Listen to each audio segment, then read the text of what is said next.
আসসালামু আলাইকুম ও রহমতুল্লাহি ওবারাকাতুহু।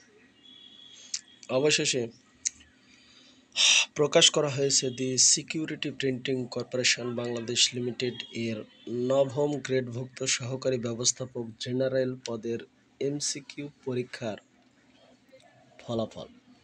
আপনারা যারা গুরুত্বপূর্ণ এই সহকারী ব্যবস্থাপক জেনারেল পদের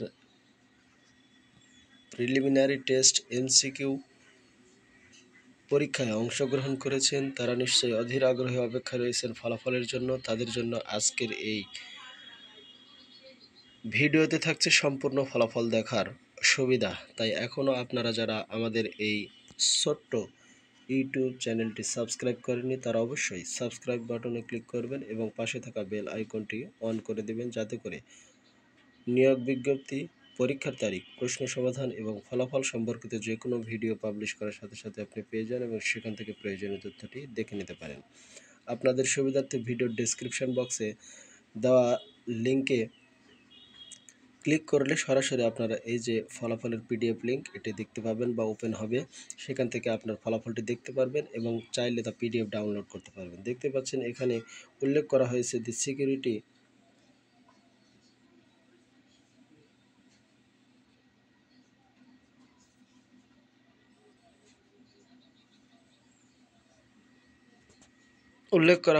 দি security printing corporation Bangladesh limited নবম থেকে 20তম গ্রেডভুক্ত 23 ক্যাটাগরির পদে নিয়োগের লক্ষ্যে গত 17 সেপ্টেম্বর 2024 তারিখে প্রকাশিত নিয়োগ বিজ্ঞপ্তির আলোকে গত 20 সেপ্টেম্বর 2025 তারিখে অনুষ্ঠিত সহকারী ব্যবস্থাপক জেনারেল পদে এমসিকিউ টেস্ট এর উত্তীর্ণ নিম্নোক্ত রোল নম্বরধারী 180 জন প্রার্থীকে লিখিত পরীক্ষার জন্য নির্বাচিত করা হলো। অর্থাৎ 180 জন প্রার্থী সহকারী ব্যবস্থাপক জেনারেল পদে এমসিকিউ পরীক্ষায় কৃতকার্য হয়েছে, যাদের রোল নম্বর এইখানে খুব সুন্দরভাবে দেওয়া রয়েছে। আপনারা একটু স্ক্রল করবেন বা সময় নিয়ে সম্পূর্ণ ফলাফলটি দেখে নেবেন যে এইখানে আপনার রোল নম্বরটি দেওয়া রয়েছে কিনা। এই যে সর্বশেষে দেওয়া রয়েছে 180 জন।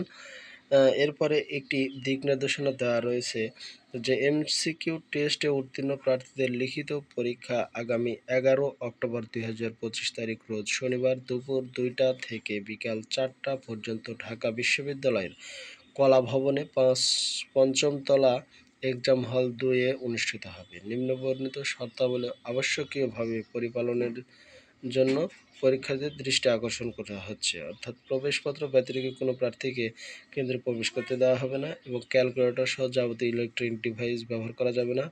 প্রয়োজনীয় চেকিং কার্যক্রম সম্পন্ন করার জন্য পরীক্ষা শুরুর কমপক্ষে 1 ঘন্টা পূর্বে পরীক্ষা কেন্দ্রে উপস্থিত হতে হবে এবং কোনো প্রকারের টিএডিএ দেওয়া হবে না। আশা করি এর মাধ্যমে সম্পূর্ণ ফলাফলটি আপনারা দেখে নিলেন। যারা কৃতকার্য হয়েছেন তাদের রোল নম্বর কিন্তু এখানে খুব সুন্দরভাবে দেওয়া রয়েছে, দেখে নিতে পারেন খুব সুন্দরভাবে। এর পাশাপাশি ভিডিও ডিসক্রিপশন বক্সে দেওয়া লিঙ্কে ক্লিক করেও আপনারা ফলাফলটি দেখে নিতে পারেন। এই অংশে আপনারা চাইলে খুব সহজেই একটি স্ক্রিনশট নিতে পারেন এই যে ফলাফলটি প্রকাশ করা হয়েছে তার। এই যে দেখতে পাচ্ছেন সম্পূর্ণ আমরা